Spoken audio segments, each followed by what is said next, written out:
Hi class, Eddie Rakowski here. I want to talk today about Tony Robbins. He's an author, lecturer, and what you'd call a life coach. He's helped a lot of people, from athletes to government officials to corporate big shots. I bought his first book about 20 years ago. This was in here. That's what he looked like back then. Clean cut, all-American kind of business guy. It's kind of funny. He looks a lot different now. He's got jet black hair. It's all shaggy, and it's got a little bit of a goatee. It's got that kind of beatnik thing happening.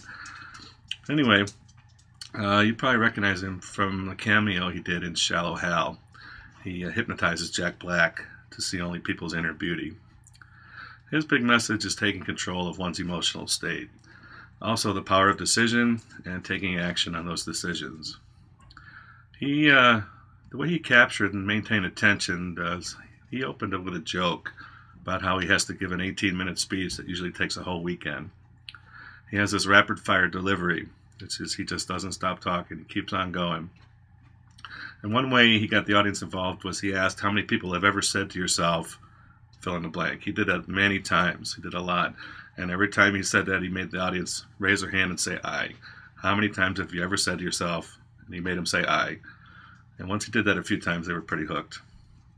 His best TED commandments example was commandment number 3, thou shalt reveal thy curiosity and thy passion.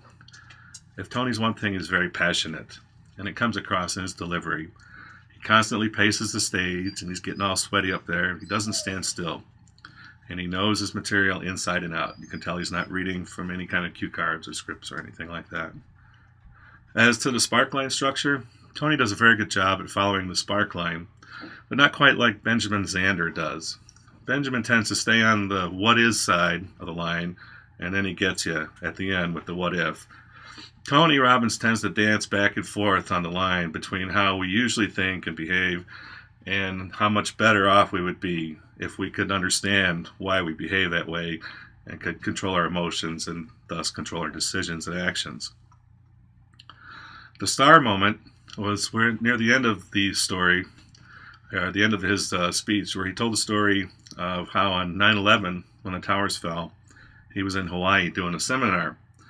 And when the towers fell, it was 3 a.m. in Hawaii. So the next day, one woman in the audience had shared a story that she had a boyfriend who died in one of the towers the previous night. And while she was sharing her story, a Pakistani man stood up and he said he was sorry for her loss, but that this is retribution. So now we've got everybody's attention. Well, this was near the end of his speech, and then Tony just pretended like he wasn't going to tell everybody the end of the story. Oh, sorry, I'm out of time.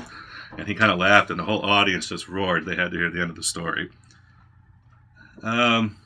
Next, we want to talk about the delivery workshop. How did he do as far as the outline of the delivery workshop?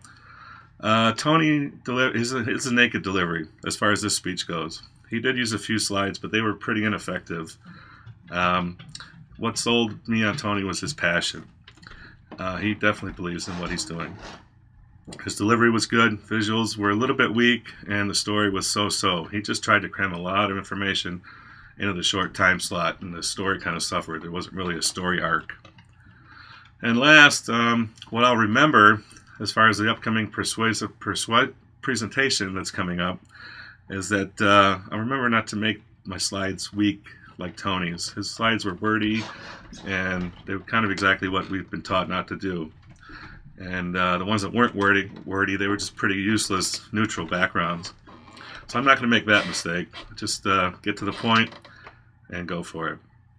Well, that's all the time I've got. Thanks for watching. Talk soon.